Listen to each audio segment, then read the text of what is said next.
Untuk langkah awal, kita pergi ke browser atau ke Google Chrome. Kemudian kita masukkan link yang sudah tadi kita dapatkan. Kita pastekan di sini seperti ini. Ya.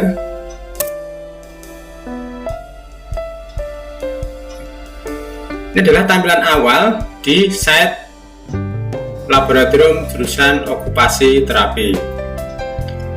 Di sini ada beranda, kemudian ada organisasi, ada profil laboratorium, ada SOP laboratorium, ada form laboratorium, ada modul, ada video, dan ada galeri. Oke, pertama kita menuju ke beranda. Ada beranda di site laboratorium jurusan okupasi terapi. Di sini ada ya seperti ini ya, online education, bahwa set ini mendukung pembelajaran online. Jadi dimanapun Anda semua berada, mahasiswa okupasi terapi bisa mengakses laboratorium melalui daring, tidak perlu ke laboratorium. Terkait dengan pandemi COVID ini, mahasiswa bisa mengakses semua informasi terkait dengan laboratorium melalui site ini. Kemudian di sini juga ada alur pelayanan laboratorium. Di sini ada alur layanan yang harus diikuti oleh setiap pengguna laboratorium. Kemudian di sini juga ada SOP layanan. SOP ini adalah standar operasional prosedur yang harus ditaati oleh setiap pengguna laboratorium dalam pelaksanaan praktek untuk menghindari setiap kegiatan yang tidak diinginkan dan menjaga keselamatan pengguna laboratorium. Kemudian ada juga tata tertib yang harus ditaati juga oleh setiap pengguna laboratorium. Kemudian ada buku kunjungan laboratorium. Buku ini diisi setiap kali pengguna laboratorium akan masuk atau menggunakan laboratorium di jurusan okupasi terapi. Jadwal laboratorium adalah jadwal jam kerja yang ada di jurusan okupasi terapi. Jadwal ini berlaku setiap hari jam kerja, dan apabila pengguna menginginkan di luar jam kerja ini bisa menghubungi ke masing-masing petugas laboratorium. Evaluasi laboratorium ini adalah bertujuan sebagai dasar untuk pengembangan dan perbaikan sarana dan layanan di laboratorium. Ya. Ada juga surat bebas laboratorium dipakai apabila mahasiswa sudah sampai tahap akhir dalam perkuliahan. Sebagai salah satu syarat untuk wisuda, mereka harus mendapatkan surat bebas laboratorium. Ini adalah tampilan beranda. Kemudian di bawahnya adalah struktur organisasi. Seperti instansi pada umumnya di jurusan okupasi terapi, khususnya di laboratorium, kita mempunyai bagan struktur organisasi. Ya, struktur ini terdiri dari pimpinan tertinggi adalah Kajur, kemudian ada Sekjur, kemudian ada Kaprodi Sarjana Terapan dan Kaprodi Diplomatika yang membawahi koor praktek dan laboratorium. Ya, kemudian membawahi lagi ke setiap PLP atau Pranata Laboratorium Pendidikan. Di laboratorium jurusan okupasi terapi kita dikepalai oleh seorang Kajur adalah Bapak Komarun MOT. Ya, kemudian Sekjur kita adalah Ibu Dr. Nini Nurhidayah, SPD, SST, MKes. Di bawahnya ada Kaprodi Sarjana Terapan Terapi Okupasi. Ini adalah Bapak Wawan Ridwan Mutakin, SKM, SST, MKes. Kaprodi Diplomatika Terapi Okupasi adalah beliau Ibu Andriani Kusumowardani, SKM, MSep. Kemudian yang bertindak sebagai koor praktek dan laboratorium Prodi Sarjana Terapan Terapi Okupasi adalah Ibu Erna Arianti Kurnianingsih, SPD, SST, MSc.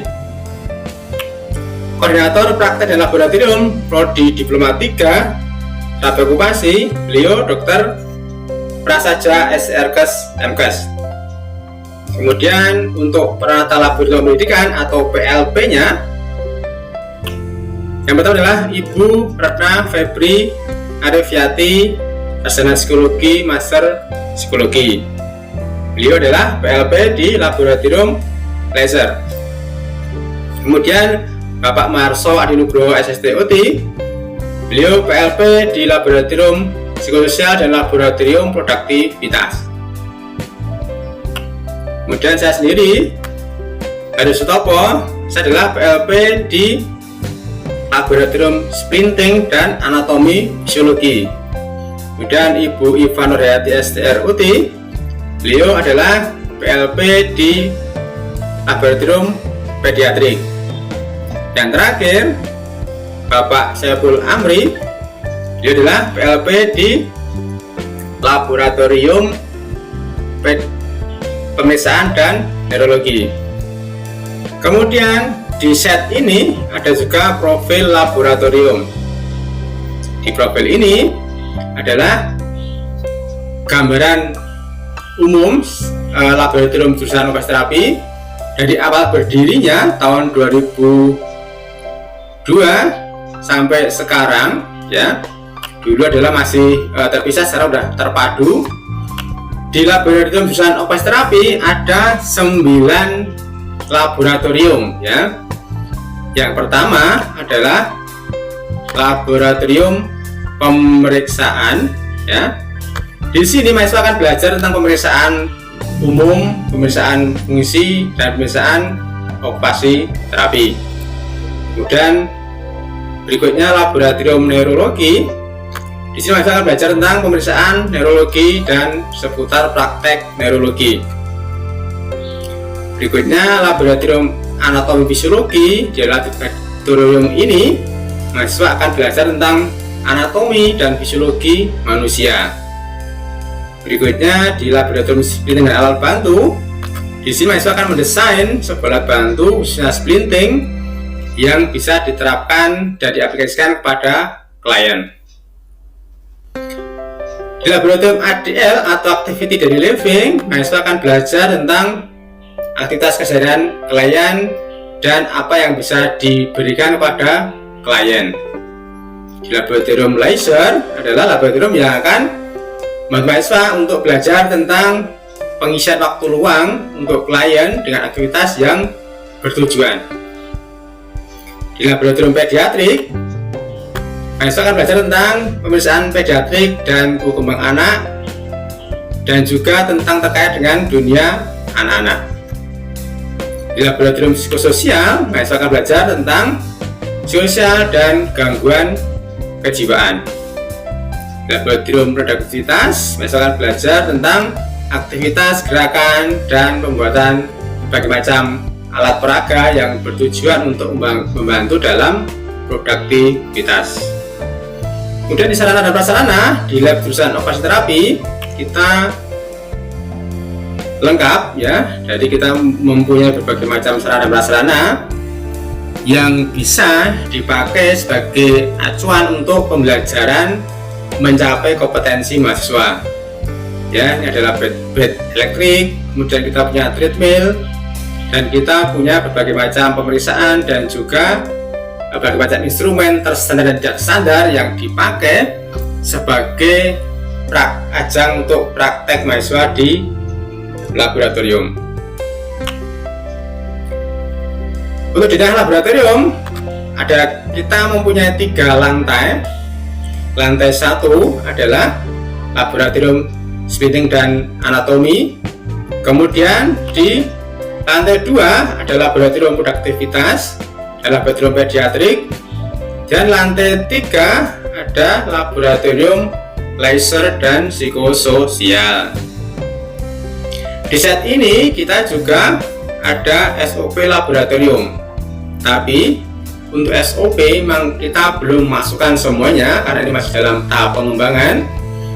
Nanti pada tahap berikutnya akan kita masukkan semua seputar SOP laboratorium.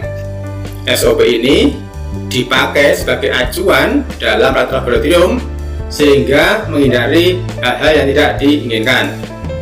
Ini salah satu contoh SOP laboratorium, SOP pelayanan laboratorium. Setiap mahasiswa diharapkan mengikuti SOP ini terkait dengan COVID-19 supaya terhindar dari penyebaran COVID-19 dan bisa mentaati setiap protokol kesehatan yang ada. Berikutnya di set ini kita juga ada form laboratorium ya. Di form ini mahasiswa tidak harus datang ke laboratorium, mereka bisa secara online atau daring dari dimanapun untuk bisa mengakses ke laboratorium. Yang pertama adalah form screening COVID-19. Terkait dengan pandemi COVID-19 di laboratorium kita menerapkan protokol kesehatan. Setiap pengguna laboratorium sebelum menggunakan laboratorium wajib untuk mengisi form screening ini. Tujuannya adalah untuk mengetahui resiko yang bisa timbul dari mahasiswa pengguna laboratorium. Form ini wajib diisi dengan cara mengklik di form di sini, ya. Nanti akan diarahkan ke Google Formulir, ya, seperti ini. Harus diisi, kemudian dikirimkan ke laboratorium. Nanti petugas laboratorium akan mengecek semua data sehingga akan diketahui mana-mana pengguna yang berisiko untuk bisa tertular COVID-19. Kemudian bawahnya adalah form kunjungan laboratorium. Di form ini setiap laboratorium diharapkan untuk bisa mengisi buku kunjungan dengan berbagai macam lab yang diinginkan. Di buku kunjungan ini kalau kita klik, kalau kita akan mengarah ke buku kunjungan, ya. Di sini ada nomor, tanggal, nama, kelas, jam, keperluan, dan nomor yang bisa dihubungi, ya. Nanti ini ada 9 laboratorium yang bisa dikunjungi terkait dengan praktik yang akan mereka laksanakan. Kemudian di sini juga ada form pinjaman alat. Mahasiswa yang akan meminjam alat untuk mungkin semacam praktek atau perkuliahan atau mungkin dalam hal penelitian bisa meminjam alat di laboratorium dengan mengisi form peminjaman alat laboratorium. Di sini formnya bentuk Google Form seperti ini. Kalau kita klik seperti ini akan muncul formulir peminjaman alat laboratorium. Form ini harus diisi 1 hari sebelum mahasiswa menggunakan atau meminjam alat laboratorium. Nanti petugas laboratorium akan menyiapkan alat yang akan diambil dan digunakan dalam praktek dan perkuliahan. Kemudian ada juga form bebas laboratorium. Form ini biasanya diisi oleh mahasiswa tingkat akhir yang akan wisuda sebagai salah satu syarat dalam wisuda. Mereka diharuskan mempunyai surat bebas laboratorium. Untuk formnya bisa diunduh di set ini. Di sini kalau kita klik seperti ini akan muncul file, ya, seperti ini. Ya, file ini nanti bisa di-download atau diunduh, kemudian diisi dan dimintakan paraf ke masing-masing PLP. Setelah semuanya selesai, nanti terakhir dimintakan paraf ke koordinator praktek setiap prodi. Kemudian di form ini juga ada form evaluasi laboratorium. Form ini adalah form evaluasi yang tujuannya untuk sebagai sarana dalam evaluasi pembelajaran laboratorium. Digunakan sebagai acuan dalam pengembangan setiap instrumen dan setiap hal yang akan membantu mahasiswa dalam pembelajaran di laboratorium. Evaluasi ini diisi oleh mahasiswa pada akhir setiap perkuliahan atau akhir semester. Form ini nanti akan dijadikan sebagai acuan dalam pengembangan laboratorium ke depan. Seperti ini. Nah. Oke, kemudian di set ini mahasiswa juga akan dibekali dengan berbagai macam modul. Jadi selain mahasiswa ada perkuliahan secara tatap muka ataupun bila secara daring, di lab juga disediakan modul. Modul adalah semacam alat bantu pembelajaran yang bisa dipakai mahasiswa untuk membantu dalam perkuliahan. Modul di sini adalah semacam panduan, ya, yang bisa mahasiswa pelajari dimanapun dan kapanpun sebagai bahan untuk pembelajaran di laboratorium. Di sini belum semua terisi karena ini masih dalam tahap pengembangan. Nanti berikutnya akan kita lengkapi sesuai dengan kompetensi yang diharapkan dalam perkuliahan. Ini contohnya, jadi di laboratorium pemeriksaan ada modul pemeriksaan gerak sendi. Seperti ini, kalau kita klik, ya, akan muncul semacam modul atau buku yang bisa dipakai sebagai panduan dalam perkuliahan khususnya di pemeriksaan lingkup gerak sendi. Seperti ini, ya.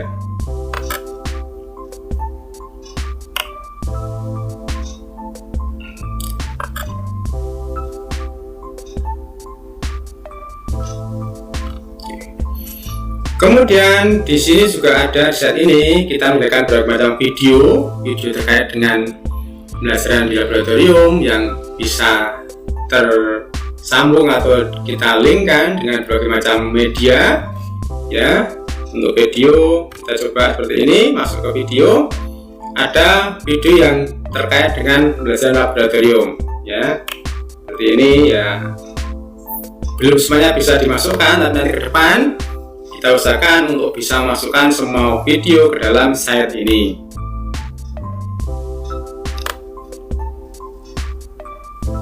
Satu video yang bisa kita dapatkan ini adalah video pembuatan splinting, ya. Kita akan langsung terlink ke YouTube yang bisa mahasiswa gunakan sebagai panduan dalam pembuatan splinting.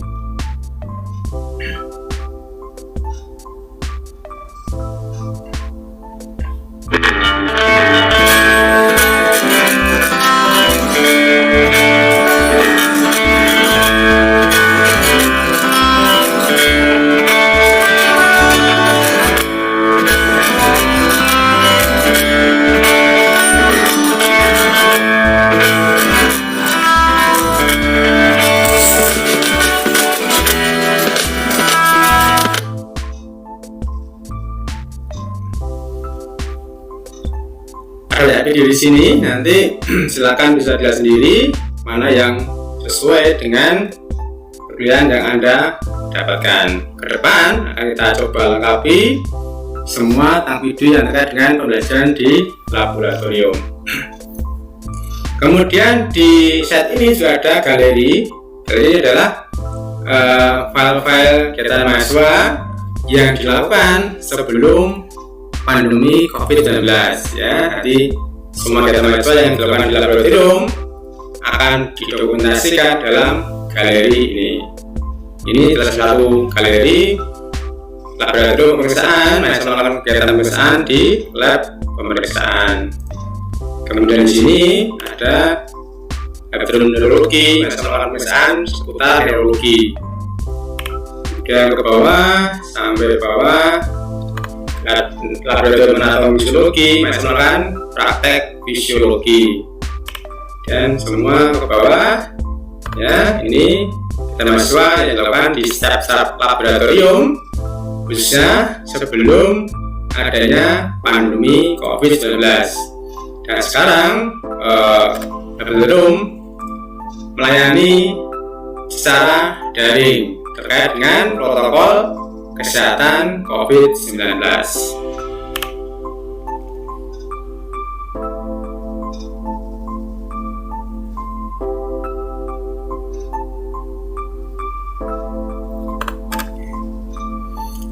Seperti ini set yang kita punyai di laboratorium jurusan okupas terapi.